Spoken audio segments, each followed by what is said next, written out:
Hello viewers, আসসালামু আলাইকুম। আপনারা সবাই কেমন আছেন? আমি তো আলহামদুলিল্লাহ আপনাদের দোয়ায় অনেক ভালো আছি। ইতিমধ্যে আপনারা অনেকেই দেখেছেন ঝুনা নারিকেল, তানু মণ্ডল ও কুমড়ো পটাশ লিচু বিজনেস শুরু করেছে অনলাইনে। হুম তো কিছুদিন আগে তানু মণ্ডল ও কুমড়ো পটাশ লিচু বাগানে গিয়ে পরিদর্শন করে এসেছিল, মায়ের বাসায় এসে আর কি।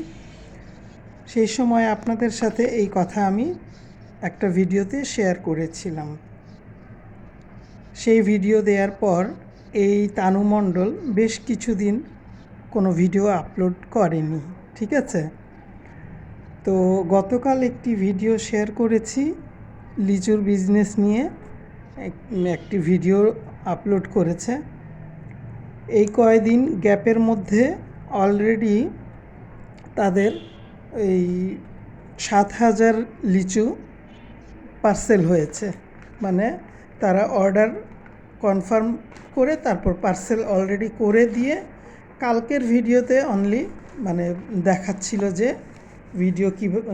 ভিডিওতে দেখাচ্ছিল যে লিচু কিভাবে তারা পার্সেল করে, সিস্টেমটা দেখাচ্ছিল আর কি। চলেন ভিউয়ার্স, আমরা আরেকটু অন্যদিকে একটু তাকাই। দেশি কুত্তা নাজমুল বাপ্পির মা জীবিত থাকতে এই লুটপাট কি সম্ভব ছিল? এটা একটু আপনারা আমাকে কমেন্টস করে প্লিজ জানাবেন। তবে আমার মনে হয় ছিল না। দেশি কুত্তা এখন সৎ মেয়ে তানু মণ্ডল ও ডাইনি তিশার জালে বন্দি, বুঝতে পেরেছেন? কারণ তার এখন মুখে কিছুই আসবে না, যা তারা বলবে সেটাই হবে, তাই না? তো এখন এই সৎ মেয়ের বিষয়ে, তানু মণ্ডলের বিষয়ে কথাটা বলি। এখন দেখা যায় যে তিশার জালে বন্দি দেশি কুত্তা। তো যাই হোক, দেশি কুত্তার কোনো ছায়াও তার ভিডিওতে দেখা যায়নি, তানু মণ্ডলের ভিডিওতে আর কি। এখন রাজত্ব, ডাইনির রাজত্ব এটা, তাই না? এই রাজত্বে তো ডাইনি যা বলবে, ডাইনি তিশা যা বলবে সেটাই হবে, এবং সেটা হচ্ছেও। আচ্ছা, এতে তানু মণ্ডল ও তার কুমড়ো পটাশ হাজব্যান্ডও এইসব বিষয়ে জড়িত। কারণ ডাইনি তিশা তার হাজব্যান্ড দেশি কুত্তাকে তো বিশ্বাস করে না। বিশ্বাস করে না এই সেন্সে, তার নলেজে তাকে কিছু বলার বা দেয়ার কোনো কিছু তার কিছু প্রয়োজন নাই বা প্রয়োজন মনে করে না, সে হেড অফ দ্য ডিপার্টমেন্ট। ডাইনি তিশা এইসব দিনের অপেক্ষায় ছিল, তাই না ভিউয়ার্স? আপনারা কি বলেন? এই তানু মণ্ডল নাজমা বেগমকে পটিয়ে এক জোড়া স্বর্ণের বালা হাতিয়ে নিয়েছে তার নিজের বিয়ের সময়। এটা তো মুখের কথা না, জাতা কথা না।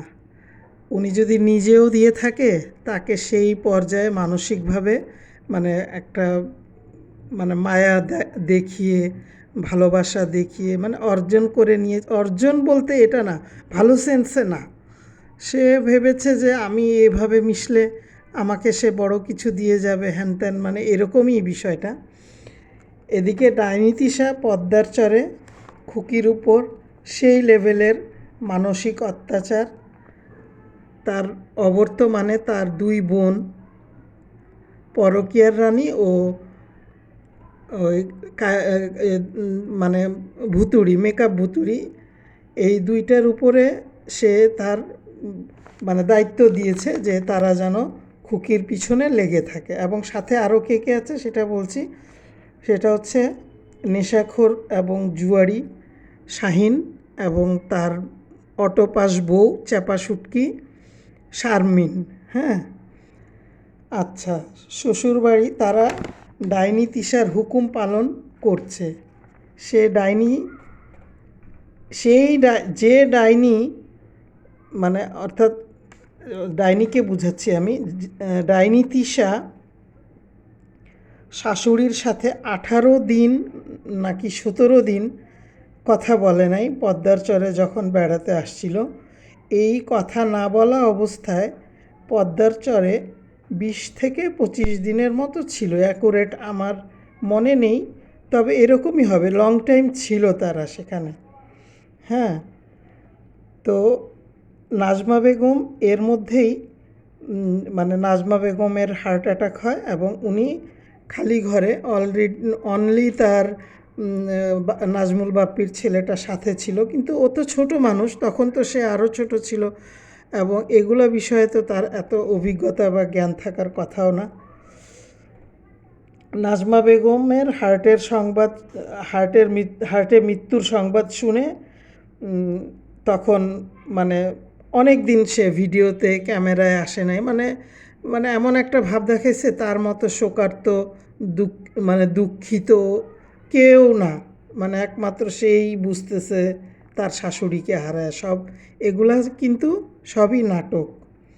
নাজমা বেগমের ঘরে নাজমা বেগমের অতি মানে এইরকম যে চিৎকার, এবং যে উনি আর্তচিৎকার করে গেটের সামনে লুটিয়ে পড়েছিলেন, একমাত্র প্রতিবেশীরা ওনাকে এই বিষয়ে একটু হেল্প করেছে বা ওনারা এসেছে, হসপিটালে নিয়েছে।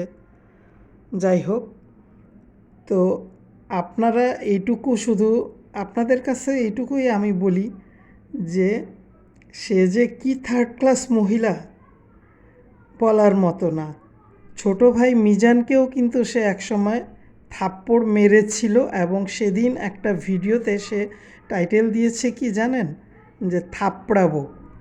মানে একটা আমার তো মনে হয় সে ঢাকা শহরে থেকে আমার মাস্তানি গুন্ডামি এগুলা করে চলতো, যারে তারে ধরে থাপ্পড় দেওয়া, যারে তারে ধরে মারা, এগুলা করেই তার দিন যাপন হইতো আর কি। বলে না লেডি লেডি কিলার তো না, লেডি বদমাইশ আর কি, বদমাইশ লেডি। এইসব ধরনের ভয়ঙ্কর ভয়ঙ্কর কথা বলে থাকে সে প্রায়ই। এবার আসি দাঁতের বাগান ফাতেহা নাজনীন, যে কিনা ভিকটিম ফাদার কিবরিয়া ভাইয়ার হচ্ছে গিয়ে এক্স ওয়াইফ, ঠিক আছে। উনি গতকাল একটি ভিডিও আপলোড করেছে, দাঁতের বাগান একটি ভিডিও আপলোড করেছে এবং সেখানে আপনাদেরকে আমি একটু দেখাই বা বুঝাইতে চাচ্ছি যে উনি কি কি লিখেছে ওনার থাম্বনেলে। এগুলো কিন্তু তার একদম রিয়েল মনের কথা, তাই না? কারণ একটা মানুষ যদি এরকম মনের কথা মনে যদি কষ্ট না থাকে, সে তো লিখতে পারে না। কষ্ট নিয়েই লেখা এবং আরও অনেক রকমভাবেই যে সে তার এই ভিডিওটা দেখে আমি একটা জিনিস রিয়েলাইজ করলাম যে সে আরও অনেকভাবে অনেক কিছু দিয়েই প্রতারিত, অত্যাচারিত, কিন্তু তার মুখ বন্ধ। আমি আরও পরে এই দাঁতের বাগানের বিষয়ে কথা বলছি, ফাতেহার বিষয়ে। তার হলো থাম্বনেলটা একটু আপনাদেরকে শোনাই।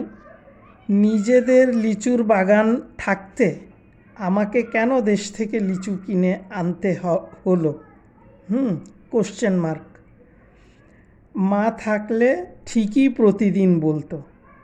হ্যাঁ, এটা তো সত্য কথা, এটা মিথ্যা না। ডাইনি তিশা কি ফাতেহা নাজনীন আপনার মা হতে পারবে? আপনাকে জিজ্ঞেস করছি আমি। সেটা কখনোই না।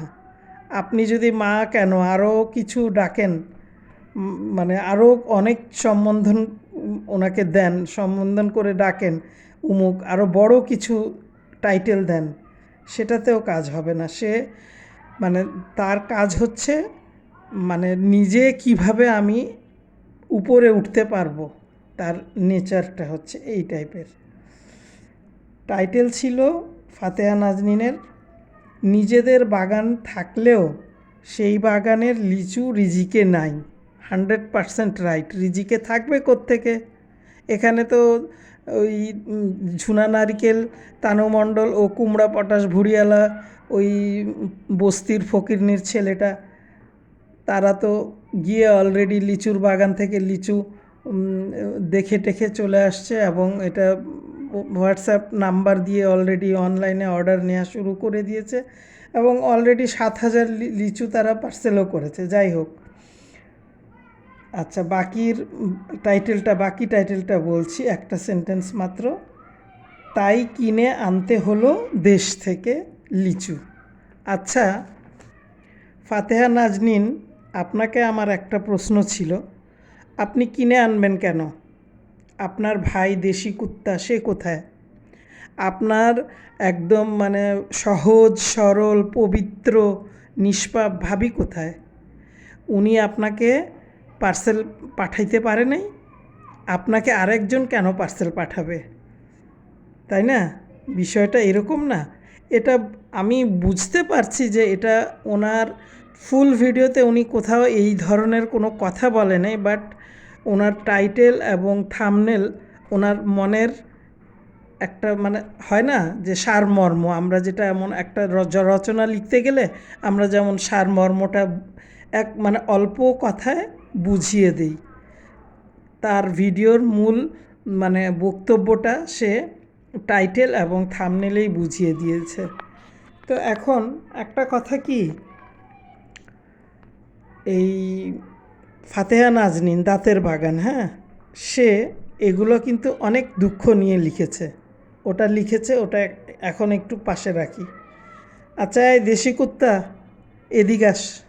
তোর কি লজ্জা শরম কিছু নাই? পদ্মার চরে কি গিয়ে গোসল করতে গিয়ে নেংটি খুলে চলে আসছিস? হ্যাঁ, একটা ডাইনির সাথে থাকিস, তারপর তার আরেকটা কোন দেশের পয়দা করা একটা মেয়েকে পালিস, তাদের কথায় তুই উঠবস করিস, তোর বাপের জমানো টাকা কষ্ট করা টাকায় এই তুই তো কয়দিন পর তো এগুলো সব লুটপাট হয়ে যাবে। তোর বউ কী করতেছে না করতেছে সব তোর মেয়ের নামেও কিছু জায়গা জমি সৎ মেয়ের নামে লিখে দিস। হ্যাঁ, ফাতেহা নাজনীন তো কোনো ওয়ারিশান সূত্রে পাবে না কিছু, তাই না? আচ্ছা যাই হোক ভিউয়ার্স, খুব বেশি এক্সাইটেড আমার হওয়ার দরকার নেই, কারণ তাদের টেনশন আমি নিব কেন? জাস্ট শেয়ার করলাম বিষয়টা কতটা মানে নির্লজ্জ এবং ইয়ার বাহিরে, মানে হয় না একটা জোরপূর্বক আদায়। তো এত জোরপূর্বক আদায় করতে গেলে পরে দেখা যাবে ওই এলাকায় তানু মণ্ডলের একদম যাওয়াই নিষিদ্ধ। তো ভিউয়ার্স, আপনাদের জন্য আমি কয়েকটা ছবি এখানে পোস্ট করেছি। জাস্ট কালকের একটা ভিডিওতেই ফিনিশিং ছিল মনে হয় তাদের কালকের পার্সেলের বিষয়গুলো, কয়েকটা ছবি শেয়ার করেছি, ওগুলো কাইন্ডলি একটু দেখে নেবেন। আর এই ভিডিওতে কিন্তু কোনো জায়গায় তানু মণ্ডল ছিল না, তানু মণ্ডল মানে ক্যামেরার বাহিরে ছিল। তো এই তিশা খুকির কাছ থেকে এত কিছু আশা করে কেন? খুকির মা আসবে, খুকির বাসায় থাকবে, খুকির টাকা পয়সা খুকি কিভাবে খরচ করবে এটা তো খুকির হাজব্যান্ড বলে দিবে, তাই না? এই পরকীয়ার রানী ভুটকি, এই ভুটকির তো মনটা চায়, মানে মনটা চায় পদ্মার চরের অ্যাড্রেসটা দিস তো একটু ভুটকি, পরকীয়ার রানী। তোরে গিয়ে আমি তোর ভুঁড়ির মধ্যে একদম 2-3টা গুতা দিয়ে আসতাম। তুই কেন বক বক করতে আসিস আর এমনভাবে ক্যামেরার ফেস করিস মনে হয় যেন ধোয়া তুলসী পাতা। বেয়াদব মহিলা কোথাকার। মেয়ে পালতে হয় কিভাবে জানিস তো না। তো তুই আবার ক্যামেরার একদম ওপেন আসিস কেন? ক্যামেরার সামনে মুখটা দেখাইতে তোর লজ্জা হয় না? আচ্ছা সবার রেজাল্ট দিছে এক্সামের, তোর মেয়ের রেজাল্ট কই? তুই তো জানাইলি না ভিউয়ার্সদেরকে। তোর মেয়েকে শাড়ি পরায়া অশ্লীলভাবে যে তুই এভাবে ভিডিও ছাড়িস, তোর মেয়েকে যদি কোনো মানে কারো দ্বারা সে লাঞ্ছিত বা কোনো একটা অ্যাক্সিডেন্ট হয়, তুই কি এটা তো তুই মা, আমার খারাপের চেয়ে তোর খারাপ বেশি লাগবে, কিন্তু কেন এইসব কেন করিস? তুই তোর মেয়ের রেজাল্ট জানাবি। ওই কুইন পাদিয়া তারপরে খুকি নিজের ছেলে মেয়েদের রেজাল্ট বলছে, তুই বলিস নাই কেন? তুই রেজাল্ট জানাবি, তোর মেয়ে ফেল করছে না পাস করছে না ফার্স্ট হয়েছে নাকি সেকেন্ড হয়েছে অবশ্যই জানাবি। আচ্ছা যাই হোক, অন্য এক প্রসঙ্গ থেকে অন্য প্রসঙ্গে চলে গিয়েছি। তো এখানে এই যে লিচু পারপাস যে বিষয়টা, মানে আপনারা এই একটা বিষয় দিয়ে বুঝে নেন যে ওই মানে ওই দালানে ডাইনি মাগি তিশার কি কাহিনী চলতে পারে? কেন আমাদের রিলেটিভস যারা কানাডায়, লন্ডনে বা আমেরিকায় আছে, আমরাও এখান থেকে তো জিনিস পাঠাই পার্সেল করে, কোনো সমস্যা হয় না, একদম ডিএইচএলে সুন্দর চলে যায়। তো তোর বোন আরেক বাসা থেকে কেন নিয়ে আসবে? এই দেশি কুত্তা, বেহায়া নির্লজ্জ পুরুষ লোক! তুই কি পুরুষ লোক? রিয়েল রিয়েল পুরুষ? তুই যদি পুরুষ হইতি তো তোর বোনকে তুই লিচু পাঠাইতি। তোর বোন চাওয়ার আগে আরেকজনের কাছ থেকে টাকা দিয়ে কিনে নিয়ে আসছে। তোর যেহেতু মা নাই, নাটক তো কম হয়নি। মা মারা যাওয়ার পরে দাড়ি রাখে হ্যান ত্যান দেবদাস সাইজা, ওগুলো আমরা এখন আর বিশ্বাস করি না। আই ডোন্ট কেয়ার ইউ, ঠিক আছে? তো তুমি নিজেকে, এখনও সময় আছে। এতদিন রাজত্ব করেছে কে? তোমাকে তো হ্যান্ডেল করেছে তোমার ওয়াইফ ডাইনি তিশা, যে নাকি বিশ্ব একদম নিম্নমানের একটা মেয়ে লোক। তো তুমি তার হাতে নাচের পুতুল ছিলা। এখন তুমি তোমার বোনকেও সেই পর্যায়ে, তো তোমার বোনও চলে যাচ্ছে, কি করবে সে? সে তো আরেকজনের সংসার করে প্লাস হলো গিয়ে সে দেশেও থাকে না। আর আমার যতটুকু মনে হয় যে এগুলো হচ্ছে কি দাঁতের বাগানের একটা পাপের প্রায়শ্চিত্ত। কারণ দাঁতের বাগান এদেরকে ইউটিউবে নিয়ে আসা, মানে আপনারা যদি, আমি আপনাদেরকে একদিন একটা লিস্ট দিব যে কাদের কাদের চ্যানেল আছে পদ্মার পাড়ের, হ্যাঁ, কাদের কাদের চ্যানেল আছে। তার মানে বলে না যে এই যে নেটওয়ার্কটা এমন ছড়াইছে, এবং প্রত্যেকটা মানুষের ভিডিওতে এদের এই যে পারিবারিক ঝগড়াটা আছে না, প্রত্যেকটা মানুষের ভিডিওতে ছড়াইতে ছড়াইতে ছড়াইতে ছড়াইতে চাপা শুটকি অটোপাসের ভাইয়ের বউ তাদের বিষয়ে থাম্বনেল আর টাইটেলে লেখে। এই ডাইনি তিশার কি লজ্জা আছে? এখনও সে তার ভাইয়ের বউয়ের পিছনে লাগিয়ে থাকে। এত অহংকার করতে হবে না।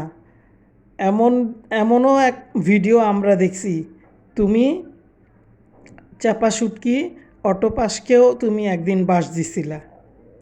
তুমি বাপ মা বাইচে আছে, একদিন 24 ঘন্টার জন্য যাবা, বাপ মাকে দেখবা, ভালো মন্দ কিনে খাওয়াই দিয়ে আসবা। তোমার মতো মহিলার কোনো অ্যালাউ নাই। আমরা ভিউয়ার্সরা আমরা একদমই দেখতে চাই না। আমার চ্যানেলে যদি কোনো ওনার সাবস্ক্রাইবার কেউ থেকে থাকেন, আমারও সাবস্ক্রাইবার কেউ থেকে থাকেন, প্লিজ আপনারা ওনাকে একদম দেখবেন না এবং ওনার মেয়েকেও দেখবেন না। এই বুড়ি ঝুনা নারিকেল, এ কি 16 বছরের মেয়ে? মিনিমাম তো তার বয়স হবে 27-28-এর কাছাকাছি। এ হচ্ছে মিমের চেয়ে 2 থেকে 1 বছরের ছোট হইতে পারে। মিমের সমবয়সী তো সে। আপনারা পুরনো ভিডিও দেখলে অবশ্যই পেয়ে যাবেন। হ্যাঁ, ওখানে সব ভিডিও দেখলে, পাশাপাশি তাদেরকে দেখলে আপনারা বুঝে যাবেন যে এইজের গ্যাপ কতটুকু হইতে পারে এবং বর্তমান এইজ কতটুকু। বাবু সাজে, হ্যাঁ, বাবুওয়ালার ঘরে বাবু হইছে। তুমি বাবু হওয়ার উপযুক্ত হইছো দেখেই তো বাবু হইছে। আমরা কি লেখাপড়া না শিখেই তোমাকে এগুলা বলতে আসছি? সো যাই হোক, ফ্ল্যাট ঢাকায় নিছো এগুলা করে, 2 নাম্বারি করে, ভ্লগিং করে। হাজব্যান্ড তো বেকার, ঠিক আছে। শ্বশুরবাড়ির তো অবস্থা আমরা জানি, তুমি তাদেরকে খাওয়াও পড়াও। তানু মণ্ডল, আমি তোমাকে বলছি, বি কেয়ারফুল। দাঁতের বাগান আর নাজমুল বাপ্পি, এই দুইটার সম্পদের কোনো কিচ্ছুর মালিক কিন্তু তুমি না। অ্যাটলিস্ট তুমি না, তোমার 2টা ভাই বোন ওরা, তুমি না। তুমি কিন্তু বুঝে চলবা। তোমার লজ্জা হয়নি? তাদের লিচু আমি ধরে নিলাম তুমি কিনে সেল দিচ্ছ, ঠিক আছে, আমি এটা ধরে নিচ্ছি, কিন্তু এটা কি পাবলিক জানবে? আর তোমার এই যে মা, একে আসলে সংশোধনের উপায়টা কি? ডাইনি তিশাকে সংশোধনের উপায় কি? আমি সাবস্ক্রাইবারদের একটাই কথা বলতে চাই এবং ভিউয়ার্সদের একটাই কথা, যারা সাবস্ক্রাইবার তারাই তো ভিউয়ার্স, তাই না? মেজাজটা আসলে খারাপ হয়ে গেছে, অনেক গরম। আমি ভয়েস দিচ্ছি যখন ফ্যান বন্ধ করে। যারা সাবস্ক্রাইবার তারাই ভিউয়ার্স, ঠিক আছে? তো ওই যে রাজমিস্ত্রির মতো করে একটু বলতে চেষ্টা করছিলাম, বাট আমি নিজেই গুলায় ফেললাম। তো তারাই ভিউয়ার্স। আপনারা ভিউ দেন কেন, দেখেন কেন? এবং কত নির্লজ্জ মহিলা এখানে আইসা তাকে কমেন্টস করে, পরকীয়ার রানীকেও কমেন্টস করে। আমি অবাক, আপু হ্যান, আপু তেন। ও মাই গড, 15 মিনিটের 20 মিনিটের ভিডিওতে নাটক দেখতে দেখতে মানুষের সাথে তোমরা অভিনয় করতে করতে লক্ষ লক্ষ টাকা কামাই করে এই পর্যায়ে আসছো। এখন আর হবে না। খুকির বিষয়ের পর থেকে পাবলিক তোমার আসল রূপের কাহিনী সব ধরে ফেলছে। সাবধান হয়ে যাও, ভালো হয়ে যাও সময় থাকতে, ঠিক আছে? আর তোমার মেয়েকে তুমি তোমার এই শ্বশুরবাড়ির কোনো কিছুতে তুমি এঙ্গেজ করবা না। কী জন্য? তোমার মেয়ের তো এখানে তার পৈতৃক কোনো সম্পত্তি নাই, তার কোনো বাপ দাদার ভিটা না। এটা এত জোর কিসের? এত দেখাইতে লজ্জা হয় না? একটু তো লজ্জা থাকা উচিত। আর জামাইটাই বা কেমন? আমি তো এটাই, দেশি কুত্তা এবং তানু মণ্ডলের জামাই, এই দুইটার মধ্যে কোনো তফাৎ নাই, একদম মানে একই টাইপের দুইটা। এবং ফাতেহা নাজনীনের যে মনের কষ্ট থেকে যে সে এটা বলছে, এটাতে কোনো মানে ভুল নাই, 100-এ 100। তো ঠিক আছে ভিউয়ার্স, আপনারা আজকে আমার ভিডিওতে কমেন্টস করে জানাবেন লিচু বিক্রি করার ক্ষমতা আছে কি না।